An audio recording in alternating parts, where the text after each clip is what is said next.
Selamat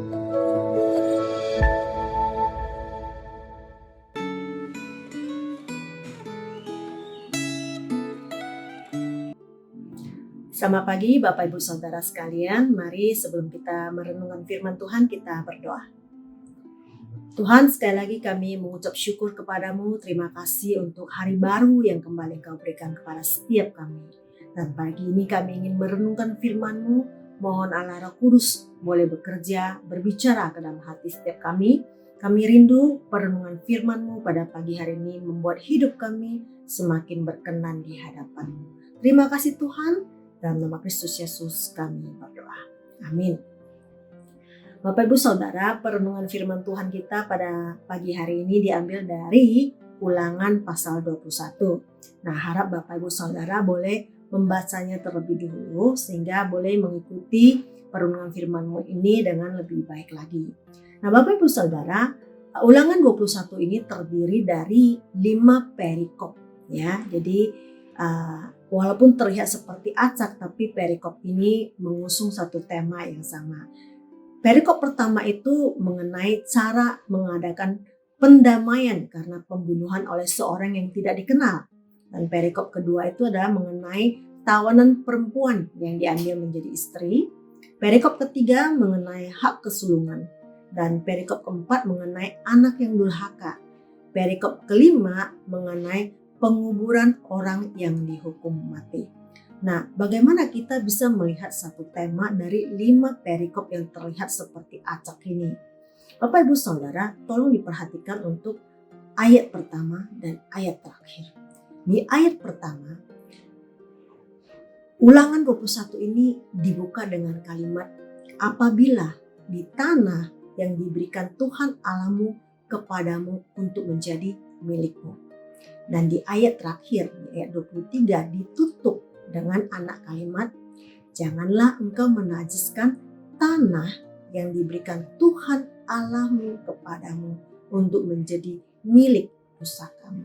Nah, dari ayat pembuka dan ayat penutup yang mengulang anak kalimat yang sama menegaskan bahwa tema utama dari Ulangan 21 ini adalah tanah yang diberikan Tuhan Allahmu kepadamu untuk menjadi milik pusakamu.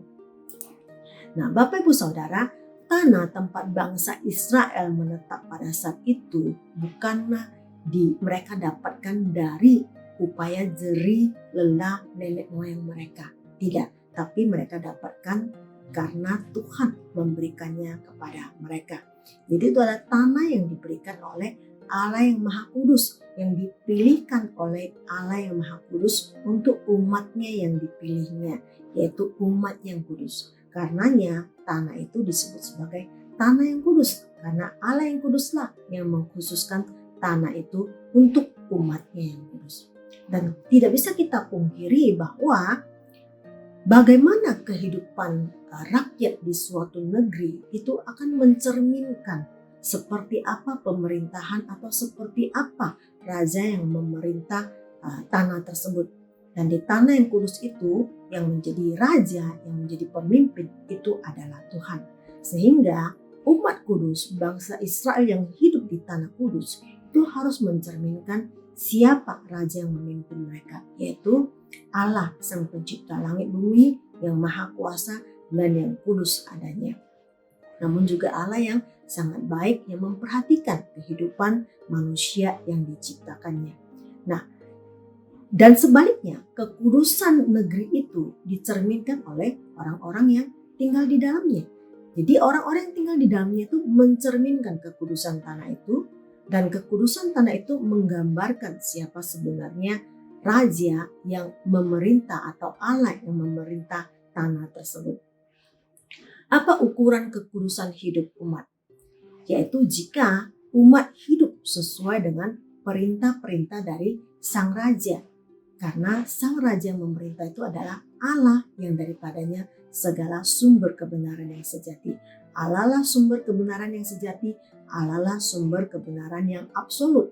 Karenanya semua perintah dari sang raja itu harus dilakukan karena itu mengacu kepada kebenaran hidup yang sejati. Bagaimana kebenaran hidup yang sejati bisa didapatkan itu semata-mata hanya jika manusia hidup mengacu kepada kebenaran perintah-perintah dari Allah sang sumber kebenaran yang sejati tersebut. Nah, pada perikop pertama di Ulangan 21 ini kita bisa melihat ketika tanah kudus tersebut tercemar oleh pembunuhan yang melanggar hukum Taurat ke-6, maka Tuhan menetapkan ritual yang harus dilakukan untuk menguduskan kembali tanah yang kudus tersebut. Dan pada perikop kedua, ketika Tuhan memberikan kemenangan kepada bangsa Israel, Tuhan menetapkan perintah yang ditujukan untuk menjaga keadilan hidup bagi tawanan perang. Di sini kita bisa melihat perintah Allah dimaksudkan untuk membangun kehidupan yang baik bagi setiap mereka yang hidup di tanah yang kudus tersebut tanpa pandang bulu. Dan upaya membangun hidup yang baik itu pertama-tama harus dilakukan oleh bangsa yang kudus tersebut yang ditempatkan di tanah yang kudus tersebut. Dan pada perikop ketiga, ketika seorang anak sulung beresiko diperlakukan tidak adil oleh karena keegoisan sang ayah, Tuhan menetapkan perintah yang ditujukan untuk menjaga keadilan hidup bagi sang anak sulung tersebut sebagai pihak yang lemah, sebagai pihak yang tunduk di bawah otoritas sang ayah. Sekali lagi, perikop ketiga ini kita juga bisa melihat ketetapan yang Allah berikan itu bermaksud untuk menjaga kehidupan yang baik dalam keadilan. Dan di perikop keempat, ketika anak durhaka terhadap orang tua dan melanggar hukum Taurat ke-5, maka Tuhan menetapkan perintah hukuman mati sebagai hukumannya. Karena sesuai dengan hukum Taurat ke-5, ketaatan anak itu akan mendapatkan berkat umur panjang.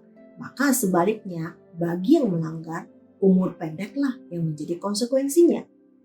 Mungkin kita yang hidup di zaman ini melihat perintah Allah untuk menghukum anak durhaka ini sebagai sesuatu yang sangat sadis sekali.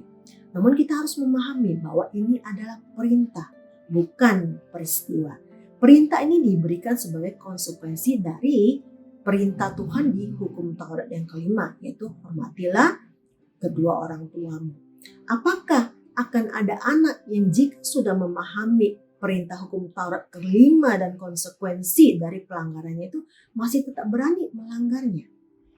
Jadi perintah Tuhan ini ditetapkan bukan untuk menghukum, tapi untuk membentuk kehidupan yang seharusnya terjadi dalam sebuah keluarga antara relasi orang tua dan anak, dan di bagian lain juga antara relasi suami dan istri.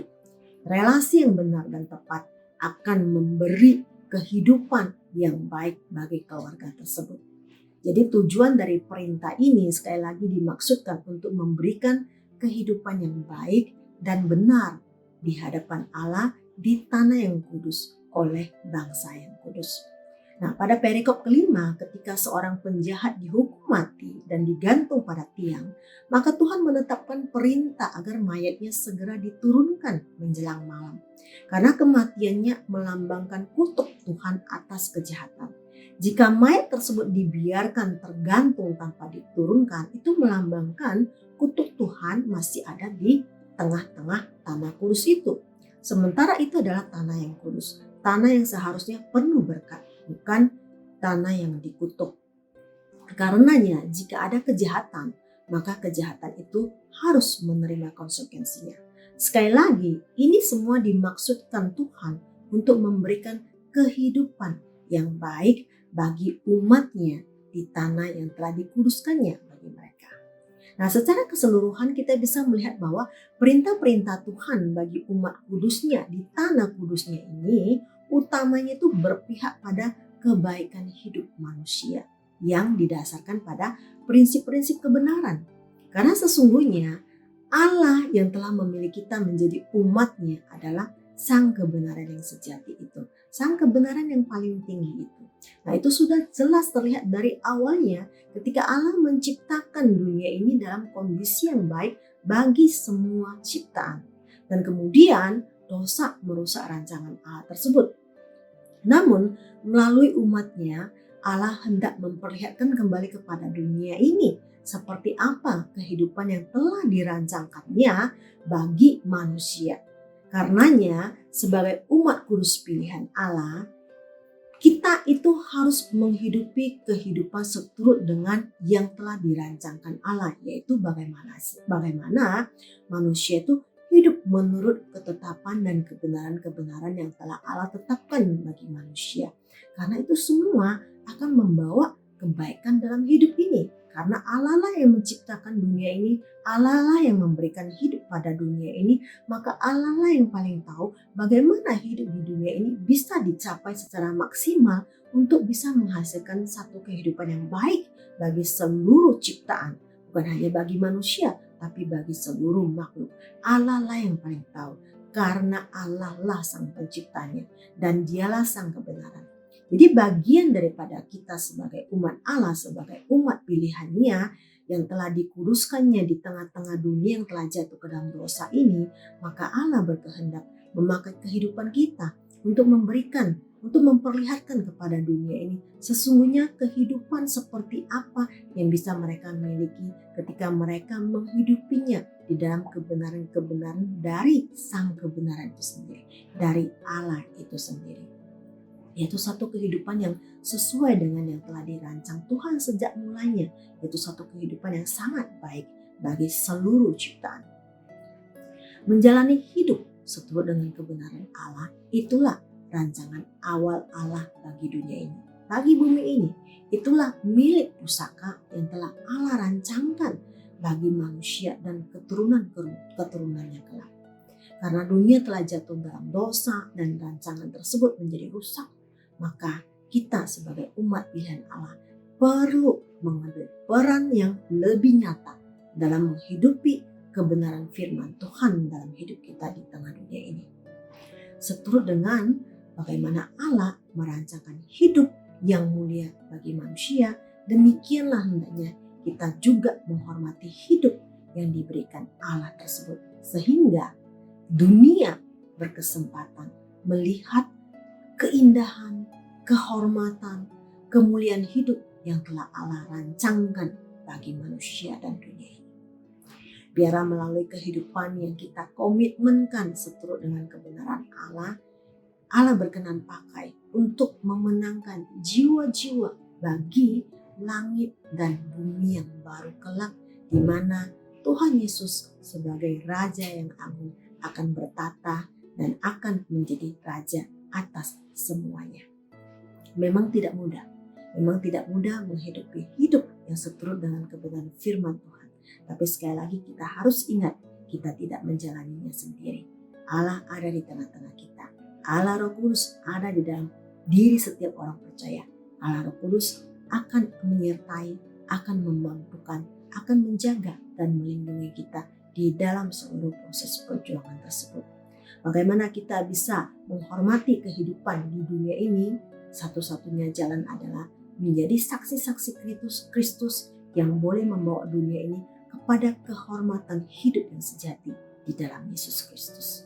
Kiranya Tuhan menolong setiap kita. Mari kita berdoa. Tuhan, sekali lagi kami mengucap syukur kepadamu. Terima kasih Engkau Allah yang luar biasa. Terima kasih Engkau telah memilih setiap kami menjadi umat-Mu yang kudus. Terima kasih Tuhan, Engkau telah menjanjikan satu tanah sebagai milik pusaka bagi kami di langit dan bumi yang baru, di mana Yesus Kristus akan memerintah sebagai Raja Agung yang kekal, yang mulia. Terima kasih Tuhan, biarlah kami umat pilihan-Mu tidak kemudian merasa tenang, aman, nyaman ketika kami sudah menerima Kristus dalam kehidupan kami, ketika kami sudah mengetahui bahwa kami itu adalah umat pilihan-Mu dan garansinya ada di dalam darah Kristus Yesus. Tapi biarlah Tuhan kami juga Engkau pakai untuk boleh menjawab kerinduan hati-Mu sesuai dengan rancangan-Mu bagi dunia ini. Tuhan, Engkau pakai kehidupan kami untuk boleh mencerminkan satu kehidupan yang indah di dalam-Mu, sehingga mereka yang belum mengenal-Mu diberikan kerinduan untuk mengenal-Mu. Dan melalui kehidupan kami, mereka boleh dibawa kepada satu kehidupan yang lebih baik, satu kehidupan yang mulia di dalam-Mu. Terima kasih Tuhan, terpujilah nama-Mu. Kami menyerahkan kehidupan kami, perjuangan kami untuk boleh menghidupi hidup yang sesuai dengan perintah-Mu, semata-mata hanya ke dalam tangan kasih-Mu, demi dan di dalam nama Yesus Kristus, Tuhan dan Juru Selamat kami yang hidup. Amin. Selamat berjuang bagi kemuliaan Allah. Tuhan Yesus memberkati.